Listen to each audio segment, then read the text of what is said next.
pidana adalah straf. Straf berarti hukuman, sedangkan hukuman adalah sanksi untuk orang yang melanggar. Pidana juga berarti adalah tindakan, yakni sanksi pidana yang berbeda dari pemidanaan. Dalam artian lain, pidana adalah penderitaan yang dijatuhkan negara pada seseorang sebagai akibat hukum atau sanksi sebab melanggar aturan atau larangan dari hukum. Jadi hukum pidana adalah aturan yang mengatur tentang sanksi yang diberikan kepada orang yang melanggar. Adapun tujuan dari hukum pidana, yang pertama adalah mencari kebenaran material atau yang sesungguhnya, dan yang kedua adalah meminimalisir atau menekan kejahatan. Hukum pidana dibagi atas yang pertama, hukum pidana umum, yakni semua tindak pidana yang diatur dalam KUHP atau Kitab Undang-Undang Hukum Pidana, dan hukum pidana khusus, yakni semua jenis tindak pidana yang diatur di luar dalam KUHP atau mempunyai undang-undang tersendiri.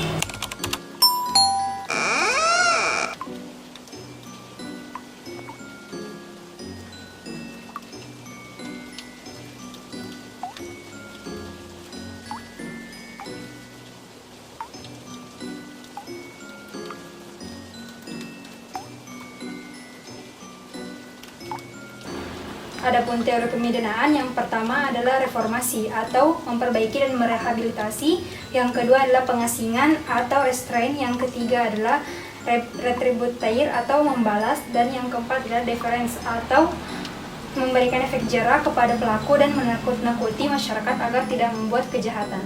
Adapun teori yang membenarkan teori pemidanaan, yang pertama adalah teori absolut atau mutlak, yakni teori yang berdasarkan pada teori pembalasan, yang kedua adalah teori relatif atau berdasarkan kemanfaatan, dan yang ketiga adalah teori gabungan dari teori mutlak dan juga teori relatif. Delik adalah perbuatan yang dapat dikenai hukuman. Adapun macam-macam delik, yang pertama adalah delik formal, yakni delik yang dapat dinyatakan selesai meskipun tidak ada akibat yang dapat ditimbulkan. Yang kedua adalah delik material atau delik yang dapat dinyatakan selesai jika ada akibat yang ditimbulkan. Selain itu ada delik sengaja, yakni berdasarkan niat, dan delik lalai, yakni meskipun tidak ada niat. Lalu ada delik umum, yakni semua orang dapat melakukan, dan juga delik khusus, yakni orang-orang tertentu saja yang dapat melakukan, diantaranya koruptor, hacker, dan lain-lain. Selain itu ada delik aduan, yakni suatu perbuatan itu dapat dikenakan pidana apabila ada yang mengadu. Selain itu ada delik biasa atau meskipun tidak ada aduan, tindakan tersebut dapat dipidanakan.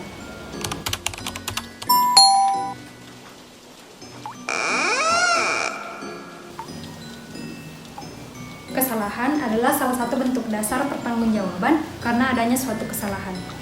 Adapun dolus dan culpa memiliki salah satu bentuk persamaan, diantaranya adanya perbuatan yang dilarang dan dapat dikenai pidana, yang kedua adanya pertanggungjawaban, yang ketiga tidak adanya alasan dari pemaaf.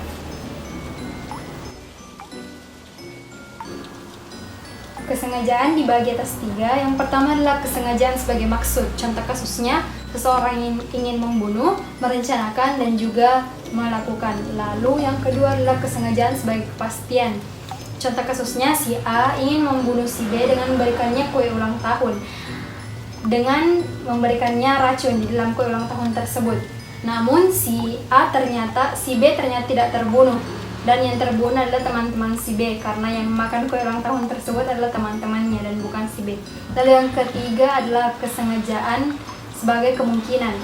Contohnya, seorang terdakwa mengatakan bahwa ia tidak ingin membunuh, akan tetapi siapapun tentu tahu bahwa menebas seseorang dengan pedang tentu dapat menimbulkan pendarahan yang hebat yang dapat berujung kepada kematian.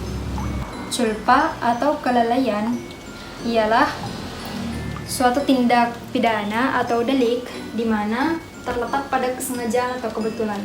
Sebab terjadi culpa ada dua. Yang pertama adalah tidak mengkalkulasi ke depan, yang kedua adalah adanya unsur kecerobohan.